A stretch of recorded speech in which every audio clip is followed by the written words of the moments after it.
Olá, eu sou o professor Rodrigo Sendic, o seu professor de Direito Processual Penal. A gente está aqui nesse bloco para começar prisões. A ideia desse bloco é ser um bloco genérico mesmo, é passar uma base para que você compreenda bem prisão em flagrante, prisão temporária e prisão preventiva. Se você já sabe essa fase, se você já sabe essa base, se você já sabe esse alicerce, pule este bloco. Sim, não gaste seu tempo, porque eu sei que o seu tempo é escasso. Vai direto para as prisões. Se você não sabe, fique comigo. Só para você poder tomar essa decisão de um modo consciente, nós veremos aqui. Nós veremos um conceito de prisão, nós veremos os tipos de prisões, os requisitos das cautelares, quando se prende, onde se prende e assim por diante. Só coisinha simples mesmo. No final do bloco, o pessoal costuma ter aquela ideia, aquela sensação de que, nossa, que bloco inútil. Não é inútil. Vai por mim. Com o que a gente aprender aqui, você consegue matar muitas questões básicas e você vai conseguir raciocinar melhor dentro de prisão em flagrante, prisão preventiva e prisão temporária. É importante. Só pule se você já sabe. Se você não sabe, fique comigo e vamos começar. Prisão, conceito de prisão. O conceito de prisão é nada mais, nada menos do que uma privação de liberdade. É o recolhimento de uma pessoa humana ao cárcere. Esse recolhimento, ele tem de ser lícito, não é qualquer recolhimento. Então, essa privação de liberdade, que é um direito indisponível, liberdade é um direito indisponível do cidadão, tem de ser lícito. Para que ele seja lícito, é necessário, aqui ó, a regra é que haja uma ordem prévia, essa ordem tem de ser escrita e tem de ser fundamentada. Mais uma vez, a prisão, em regra, ela deriva do quê? De uma ordem prévia, escrita e fundamentada, sempre decretada por quem? Pela autoridade judiciária. Assim, de modo bastante simplificado, vamos ao Bilal Azul, essa autoridade judiciária nada mais é do que o juiz. Então vamos lá, a regra é que haja uma ordem prévia, que haja uma ordem fundamentada e que haja uma ordem escrita, derivada de quem? Da autoridade judiciária, o juiz. Disso você já retira uma coisa muito importante, quem decreta a prisão. Quem decreta a prisão é sempre o juiz. Mais uma vez, quem decreta a prisão é sempre o juiz. Isso significa que qualquer outra autoridade não vai decretar prisão nenhuma. Então vamos lá, você, concurseiro, decreta prisão? Não. Eu, Polícia Federal, decreto prisão? Não. A gente pode prender, mas a gente não pode decretar, a gente não pode emanar, a gente não pode expedir essa ordem prévia, escrita e fundamentada. Quem faz isso? Só o juiz através do mandado de prisão, tá ok? Mas nós temos uma exceção. A exceção a essa regra é a famosa prisão em flagrante, aquela que eu, como policial federal, posso realizar e você também, como concurseiro, pode realizar. Na verdade, eu estou obrigado, se estiver diante de um flagrante, a realizar e você, como concurseiro, tem a faculdade de realizar. Então, mais uma vez, a prisão deriva da onde? Deriva de uma ordem prévia, escrita e fundamentada de um juiz, com exceção de uma única prisão. Que prisão é essa? A prisão em flagrante, tá? Vamos além. Existem vários tipos de prisões. Existem prisões no âmbito civil, por exemplo, do devedor de alimentos. Existe prisão no âmbito militar, mas essas não interessam pra gente. A gente vai trabalhar somente com os tipos de prisões penais, aquelas que estão dentro do Código de Processo Penal. Vamos lá. Eu quero, já que nós estamos dentro do Código de Processo Penal, falar aqui da nossa start, o famoso crime. Crime. Aconteceu um crime, que pra gente, que ainda tá aqui na teoria tripartite, é um fato típico, ilícito e culpável, tá bom? Então vamos lá. Ocorrido um crime, o fato típico, ilícito e culpável, vai nascer para o Estado, vai se corporificar um tal de direito de punir, que você sabe o nome, é a famosa punibilidade. A punibilidade vai se manifestar nas mãos do Estado soberano, pra quê? Pra que esse Estado soberano venha e aplique uma sanção. Sanção, coelhinho da Mônica? Não, sanção aqui é uma pena, vamos colocar entre aspas, uma pena. No nosso exemplo, o que interessa é uma pena privativa de liberdade, PPL, que nós vamos simplificar, vamos chamar de quê? Prisão. Acontece o seguinte, ó, até que haja sentença condenatória com trânsito em julgado, esse indivíduo que cometeu o crime, ele é presumidamente inocente. Você sabe que existe a presunção relativa de inocência, que está lá na Constituição. Então a gente precisa de todo um caminho para afastar essa presunção relativa de inocência, para falar assim, realmente esse puto aqui é culpável. Então a gente pode sim aplicar uma pena privativa de liberdade. Quando que isso vai acontecer? Lá na sentença condenatória com trânsito em julgado. Ah, uma sentença condenatória aqui. Há uma pena privativa de liberdade que a gente vai simplificar como prisão. Beleza. A partir do momento que a gente tem essa sentença condenatória com trânsito em julgado, e aí nós temos a prisão, isso aqui o start, é o começo da nossa famosa e querida execução penal, que cai para concursos do Ministério Público e também cai para concursos de agentes penitenciários, por exemplo. Mas não interessa pra gente aqui. O que interessa pra gente aqui é o seguinte, ó que coisa linda. Essa prisão que deriva da sentença condenatória com trânsito julgado é chamada de prisão pena, ou também conhecida como prisão definitiva, ou de acordo com o nosso querido e lindo STF, cárcere ad penam. Beleza, não precisa decorar isso, mas não se assuste na hora de ver isso na prova. Então, cárcere ad penam nada mais é do que o quê? A prisão definitiva. Essa prisão é chamada de definitiva não porque o cara vai ficar a vida inteira na cadeia. Você sabe que o cara pode ficar no máximo 30 anos, beleza. Mas é definitiva por quê? Porque a pena está definida, a pena está fixada, porque nós tivemos o quê? O afastamento daquela presunção relativa de inocência. Sim, onde? Na sentença condenatória com trânsito em julgado. Essa aqui é a pena, essa daqui é a prisão mais importante. Isto é pena. Isto é sanção. A pergunta que eu te faço é a seguinte, é isso que você tem de compreender. Para a gente chegar até a execução penal, a gente passou pela persecução penal. Essa persecução penal que envolve o quê? A ação penal, o processo penal e as investigações preliminares, que a gente vai chamar, a gente vai simplificar também de inquérito policial, porque é o mais famoso. Então vamos lá. A persecução penal que vem antes da execução penal é o conjunto de inquérito policial e ação penal aqui. Beleza. Então olha só, a pergunta que eu te faço é, só existe a pena, só existe, a prisão aqui nessa ponta? Não. Aqui também pode haver prisão. Então vamos lá. Pode prender aqui na persecução penal? Sim, posso sim. Entretanto, olha só, aqui não há pena. Grave isso. Essa prisão não é uma prisão pena. Essa prisão que acontecer aqui não é uma prisão definitiva. Não. Ela tem vários nomes. Vou passar contigo. Ela pode ser chamada de prisão processual. Eu não gosto desse nome. Por que eu não gosto desse nome? Porque dá a ideia de que ela só acontece aqui, dentro do processo. Ela pode acontecer no processo e também no inquérito policial. Ela também pode ser chamada de prisão provisória. Eu gosto. Eu gosto, porque enquanto a gente não afastar a presunção de inocência, essa prisão será provisória sim. Ela pode ser chamada de prisão antecipada. Eu não gosto. Eu não gosto porque dá assim a impressão de que a gente está antecipando a pena. Nunca! Nós não antecipamos pena. Pena só existe depois da sentença condenatória com trânsito julgado. E ela também pode ser chamada de prisão cautelar. Eu gosto de prisão cautelar. Há discussões com relação a uma ou outro tipo de prisão aqui, mas dane-se. Você vai gravar que sim, as prisões que acontecem aqui, na fase de persecução penal, são chamadas de prisões cautelares, também conhecidas como o STF chama de cárcere ad custodiam. Dane-se, não importa isso. O que importa para você é o seguinte, essas prisões se estabelecem aqui, antes da sentença condenatória com trânsito em julgado. Elas não são pena, não são penas. Por quê? Porque aqui ainda vige o princípio constitucional da inocência. Esse cara ainda é inocente. Mas ele foi investigado, ele foi indiciado, ele foi processado. Dane-se! Até o final do processo, até ele se tornar definitivo, essa criatura, esse suposto criminoso, é inocente, tá bom? Mas vamos além. Existem 3 tipos de prisões cautelares. Quantos? 3. Quantos? Pra ficar difícil. 3. Vamos lá. São 3 as prisões cautelares. Aqui são 3 as prisões cautelares. A primeira prisão cautelar é muito linda, muito bonita, é a prisão em flagrante. A segunda é a prisão preventiva e a terceira é a prisão temporária. Professor, eu já vi que a natureza jurídica do flagrante é questionável, se é cautelar ou pré-cautelar. Não importa pra gente nesse momento, tá? Então, nesse momento, você vai lembrar que existem 3 cautelares: flagrante, preventivo e temporário. Essas aqui estão no código, essa aqui em lei específica, que no momento correto a gente vai ver. Primeira pergunta que costuma cair para ti é a seguinte, quem decreta? Vem escondido no meio da pergunta. Vamos lá, o flagrante não é decretado.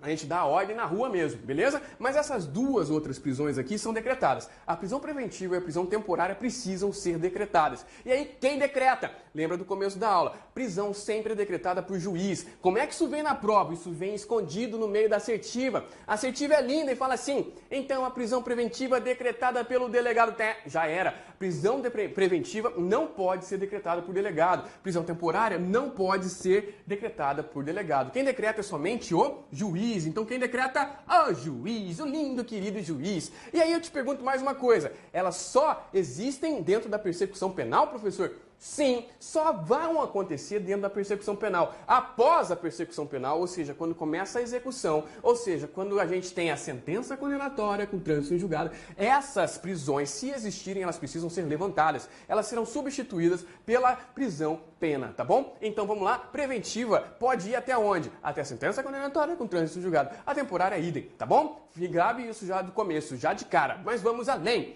Essas 3 prisões são conhecidas como cautelares porque elas têm características parecidas. Quais são as características parecidas? Os pressupostos cautelares. Sim, sem discussão nesse momento, tá? Essas 3 prisões são chamadas de cautelares porque para que elas ocorram, a gente precisa de 2 pressupostos. Esses 2 pressupostos precisam estar juntos. Primeiro pressuposto, fumus comissi delicti. Você tem de lembrar esse nome sim. Fumus comissi delicti. Nada mais é do que a fumaça do cometimento do crime, também conhecida como fumaça do delito. E nesse ponto você deve lembrar o seguinte: where there is smoke, there is fire. Ou seja, onde há fumaça, há fogo. Isso aqui significa o seguinte: existe uma certa certeza de que houve um crime. Existe uma certa certeza da materialidade desse crime, da autoria. Isso é o fumus comissi delicti. Segundo pressuposto que tem que estar presente para que a gente prenda alguém, por flagrante, preventivamente ou temporariamente. O segundo é o periculum libertatis.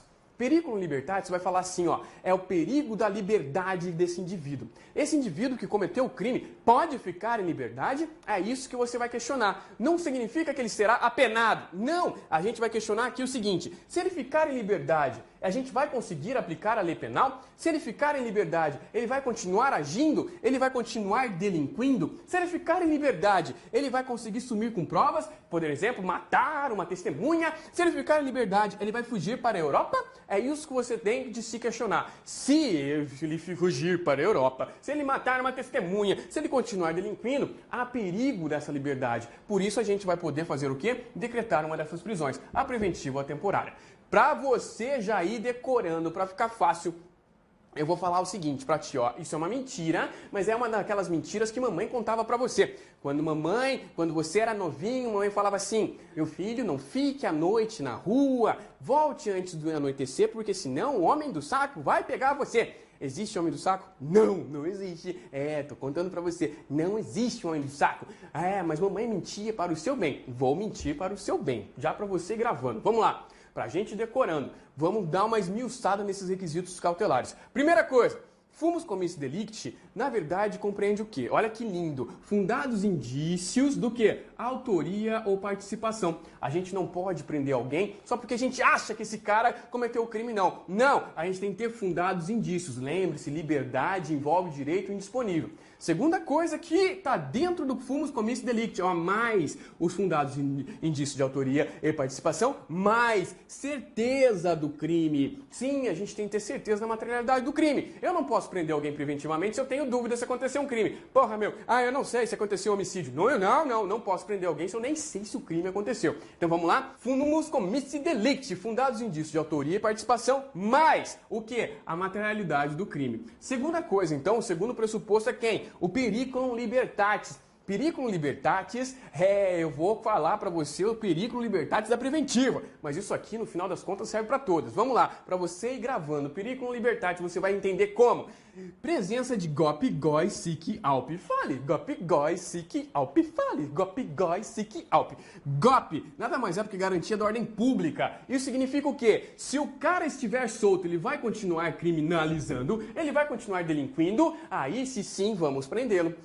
GOI, garantia da ordem econômica, é a mesma coisa. O cara solto vai continuar delinquindo, mas envolvendo crimes da seara econômica, crimes da seara tributária. Fechou? Se ele continuar delinquindo, nós podemos prendê-lo. Vamos lá. Conveniência da instrução ou investigação criminal. Por exemplo, o cara está solto, ele está ameaçando testemunha. O cara está solto, está queimando documentos, está sumindo com provas. Então, vamos prendê-lo para que ele não influencie diretamente na nossa investigação ou na nossa instrução criminal. Vamos lá? ALP, aplicação da lei penal. Aplicação da lei penal, nós precisamos saber onde esse filho da mãe está. Nós precisamos saber aonde esse cara vive. Nós precisamos saber quem ele é. Se a gente tiver dúvida com relação à identidade, como é que nós vamos aplicar a lei penal em cima dele? Não dá. Se a gente tiver dúvida de onde ele mora e ele não tem uma residência fixa, como é que a gente vai aplicar a lei penal em cima dele? Não dá. Se esse cara quiser fugir, como é que eu vou aplicar a lei penal em cima dele? Não dá. Então, olha só, pra gente fixar já desde o começo, né? Perigo em mora não. Perigo em mora é o termo utilizado no processo civil. Aqui é perigo libertatis, perigo da liberdade desse indivíduo.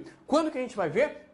Se ele estiver contra a ordem pública, se ele atuar contra a ordem econômica, se ele atuar contra a investigação e instrução criminal, ou se ele tentar zapar do planeta para não ter contra ele a aplicação da lei penal. De qualquer forma, o que eu quero que você grave aqui é o seguinte: existe aqui condenação? Você viu condenação nesses pressupostos? Fale não.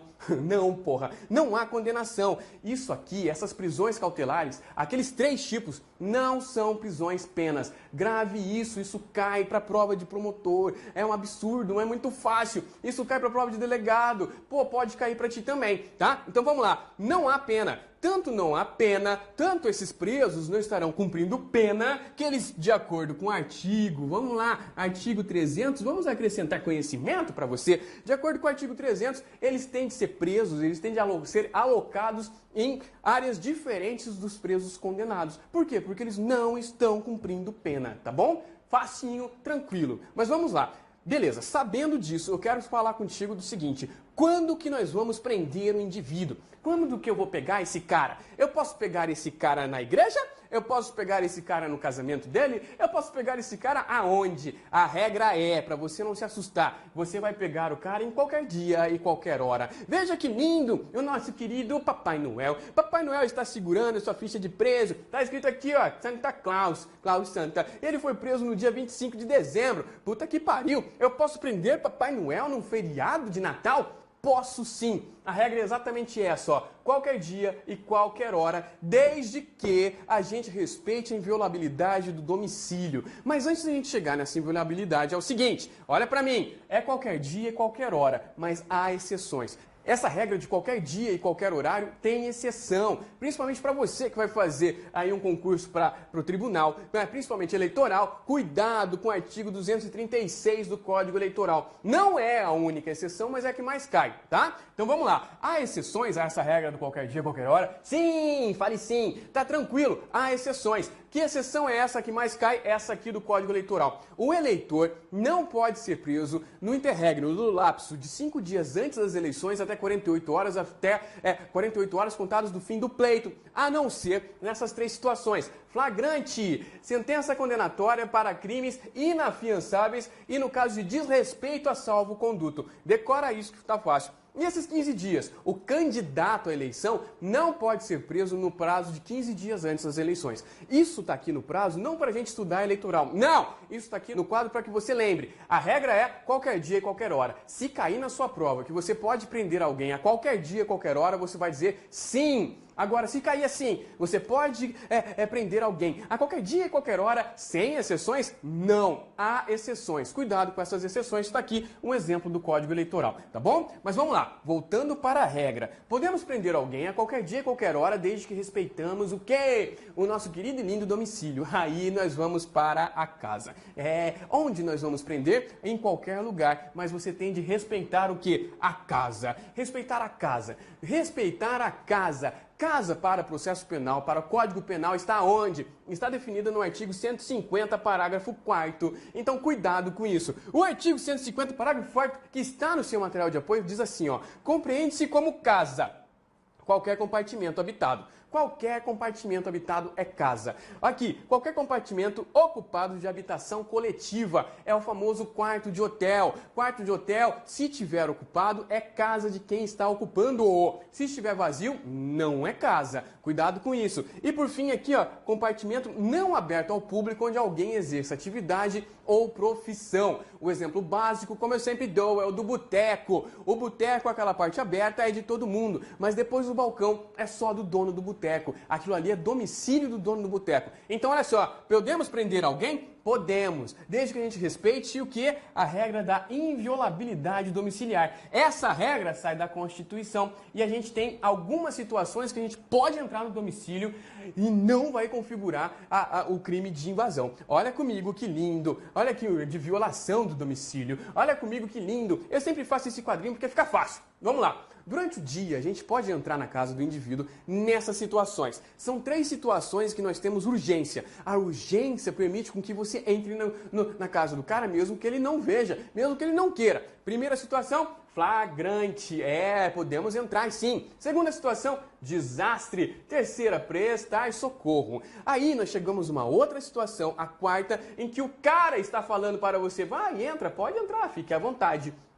O consentimento. Então nós podemos entrar na casa do indivíduo se tiver consentimento? Sim! E por fim, o que é mais importante, durante o dia da aurora ao crepúsculo a gente pode entrar quando? Quando tiver mandado judicial. O juiz mandou, isso aqui é uma ordem do juiz. Se o juiz mandou, quem manda nesse país é o judiciário, podemos sim entrar na casa do cara, ainda que ele não consinta. Beleza? Facinho mesmo. Durante a noite, de baixo para cima. Mesma situação. No caso de urgência, a gente pode entrar sempre. Vamos lá. Situações de urgência. Flagrante.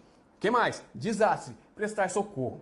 No caso de consentimento, a gente pode entrar. Vamos supor que eu queira prender alguém que está na sua casa, seja 2 horas da manhã, eu bato a porta, pum, pum, pum, pum, pum. Posso entrar para prender o fulano? Você fala, entre, fique à vontade. Beleza, se há o consentimento do morador, eu posso entrar sim. E aí, nós temos uma outra situação que não pode acontecer de noite. Qual? Mandado judicial. O juiz manda? Manda. Mas quando o juiz manda, a gente só pode entrar na casa do cara durante o dia, jamais durante a noite. Mesmo com ordem judicial, a gente vai ter que fazer o quê? Esperar. Esperar o dia amanhecer. Cuidado com isso, isso é recorrente em provas de constitucional, isso é recorrente em provas de penal e é recorrente em prova de processo penal. Caiu no concurso para a Polícia Federal em 2014, tá? Isso cai toda hora. Cuidado. Então vamos lá. Qual é a regra? Local onde eu posso prender o cara em qualquer lugar, desde que eu faça o quê? Respeite o domicílio, tá bom? Venha comigo, vamos além.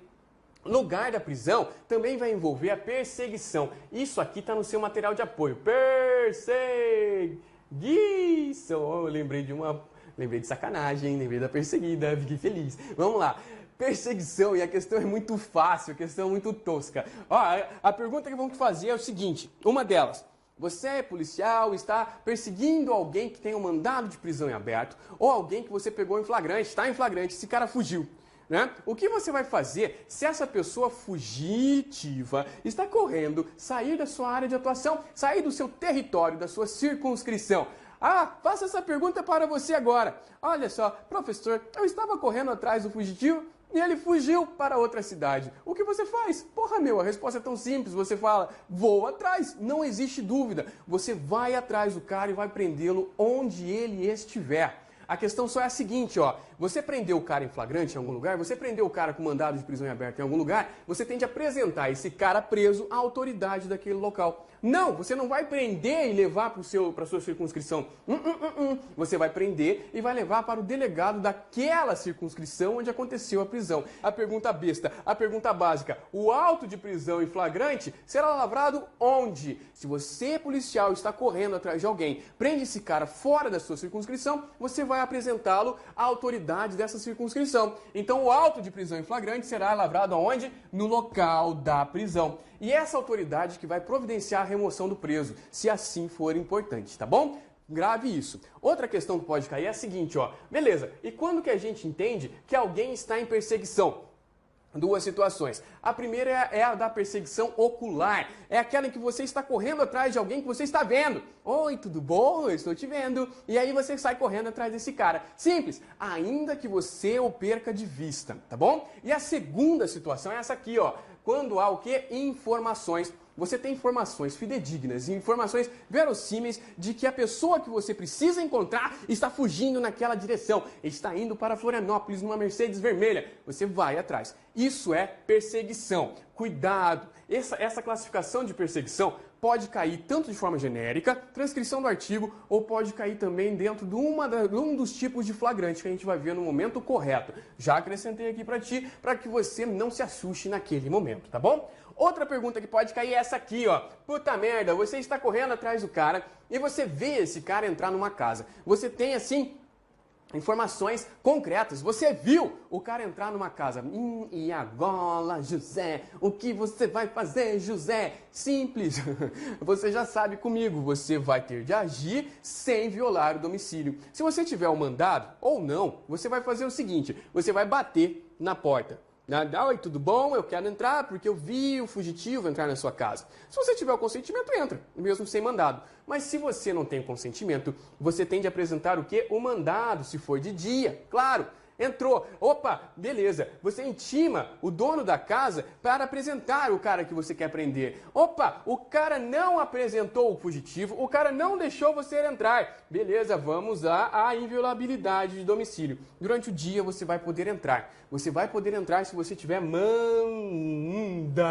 judicial. Ordem do juiz. Durante o dia você vai poder entrar se for um caso de flagrante. Dane-se. E se o cara falar assim, não, você não vai entrar. Pé na porta, cara. Entra com o pé na porta e você pode usar forças tanto para arrombar a porta quanto para vencer a recalcitrância. Que porra é essa? É a resistência do morador. E depois você tem de lavrar. Nunca se esqueça disso. Se alguém recalcitrou, se alguém resistiu, lavre um auto de resistência com 2 testemunhas fedatárias dizendo que você meteu o pé na porta, mas foi um pé na porta lícito, tá? Olha lá. Vamos lá, então, durante o dia, mandado judicial ou flagrante. E durante a noite, puta merda, se for flagrante, você pode entrar sim. Cuidado, o Nute, que é um cara muito bacana, o Nute fala assim, só se for flagrante próprio. Eu não concordo, e a prova também não vai cobrar isso. Então, olha só, se for flagrante, você entra sim, pé na porta, entra e prende o cara lá dentro, dane-se. Mas e se não for flagrante? Se você tem um mandado judicial, mas não tem o flagrante, o que você vai fazer? Você não pode entrar. Venha comigo aqui, olha o nosso quadro.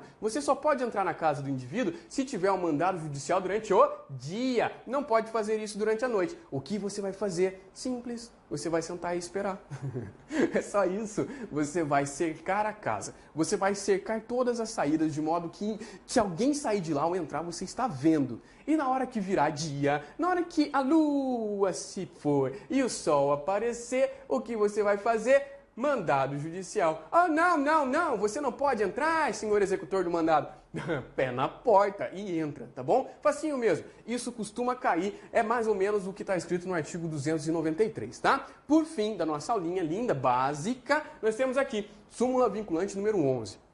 Essa súmula vinculante número 11, se a gente tivesse tempo, eu ia contar uma história. Mas a grosso modo é o seguinte, ó. Súmula vinculante número 11, ela trata de uma diligência policial, mas quem tratou disso, quem caneteou foram os ministros.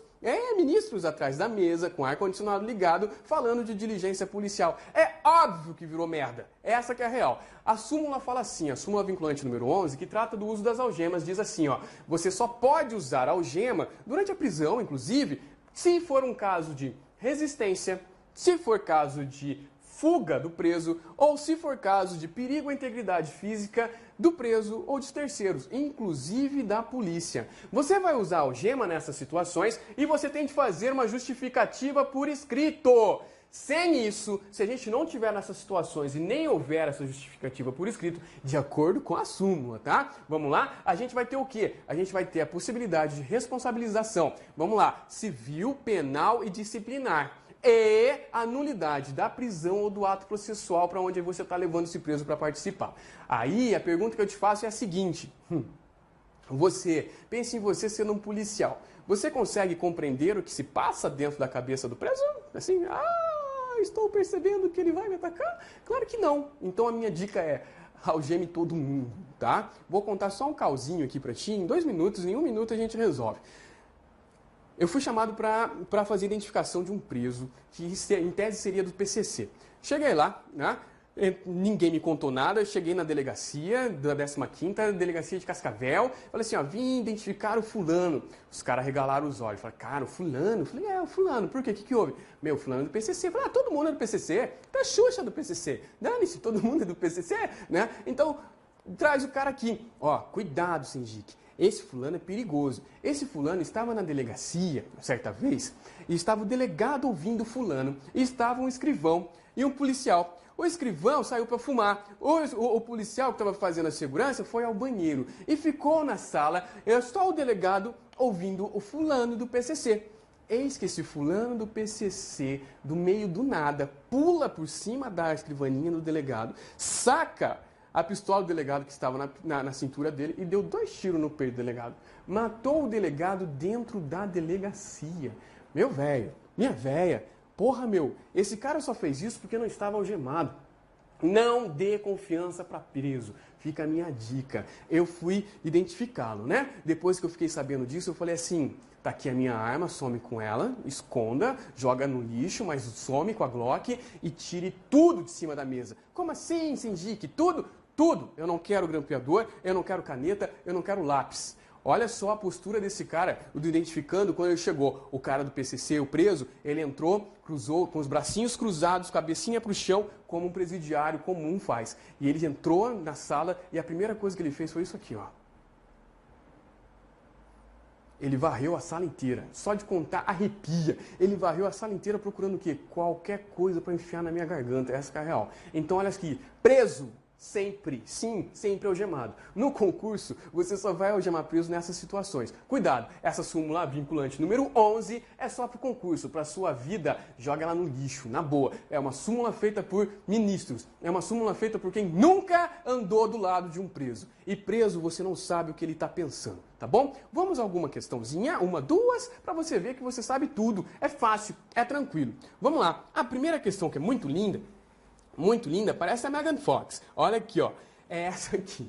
Assinale o instituto legal que não é modalidade de prisão cautelar prevista na legislação processual penal. Puta merda, essa questão é teta, essa questão é molango com açúcar, essa questão não tem mais fácil. Letra A, prisão correcional. Tá aí, pronto, já tá fácil. Prisão correcional não é uma prisão cautelar de acordo com o nosso processo penal. Quais são as 3 prisões cautelares de acordo com o nosso CPP? Nada mais são, CPP e leis especiais, né? Nada mais são do que prisão em flagrante, prisão preventiva e a prisão temporária, que são as alternativas que estão além. Olha aí, nessa ordem, inclusive. Letra B, prisão em flagrante. Sim, ela é cautelar. Letra C, prisão preventiva. Sim, ela é cautelar. E letra D, prisão temporária. Sim, ela é cautelar. Ah, professor, essa questão é muito fácil. Sim, é fácil. E caiu em concurso público. Para você ver como um concurso público não é um monstro. Você define a sua vida, você define o seu futuro a cada dia. É verdade. Mas às vezes uma questãozinha dessa aqui, ó, bem tosca, pode te colocar dentro de um cargo. Vamos lá? Segunda questão. Eu vou direto aqui, ó. Assinale a alternativa correta. Vamos lá. Letra A. A prisão após o trânsito em julgado da condenação pode ser decretada a título cautelar em face da execução da pena imposta. Que isso, José? Nunca! Depois da nossa sentença condenatória com trânsito julgado, não haverá a nossa linda e querida prisão cautelar, que só existe durante a persecução penal, dentro das investigações preliminares, inquérito policial e dentro do que? Da ação penal, do processo penal mesmo. Então a primeira está errada. Letra B. A privação cautelar de liberdade individual, qualquer que seja a modalidade autorizada pelo ordenamento positivo, se traduz em execução provisória de futura condenação. Vou reler da minha forma. Ela está dizendo assim, ó, a prisão cautelar nada mais é do que a execução provisória da pena. Nunca! Você só sanciona alguém depois de afastado o quê? O princípio da presunção constitucional da inocência. Durante aqui a persecução penal, durante o inquérito, durante a ação, esse cara ainda é inocente. A prisão cautelar não é pena provisória, tá bom? Isso não existe. Letra C. Revela-se absolutamente constitucional a utilização com fins punitivos da prisão cautelar, pois essa pode se destinar a punir o indiciado. Nunca! Prisão cautelar não é punição, prisão cautelar não é sanção. Prisão cautelar é o que? Você verá depois, em cada tipo de prisão cautelar, o que ela é exatamente. Mas é uma resposta do Estado diante do fumus commissi delicti e do periculum libertatis. Vamos para a última. Vamos lá? Letra D. Havendo consentimento do morador, o mandado de prisão poderá ser cumprido em domicílio durante a noite. Sim, exatamente. Se eu tiver consentimento, eu entro em qualquer lugar, em qualquer momento. Não interessa se eu tenho mandado ou não. Então, olha só, estamos durante a noite. Temos mandado? Podemos bater na porta do cara e falar assim, olha, eu vim cumprir o mandado? Podemos, claro que podemos. Se o cara negar o cumprimento do mandado, se o morador falar assim, não, aqui vocês não entram porque está de noite, a gente não pode entrar, a gente vai cercar a casa. Mas se o cara olhar para o mandado e falar assim, entra aí, beleza, fácil, entramos e realizamos a busca ou a apreensão ou prisão do cara que está fugindo. Viu como é fácil? É tudo tranquilo e segue o meu beijo.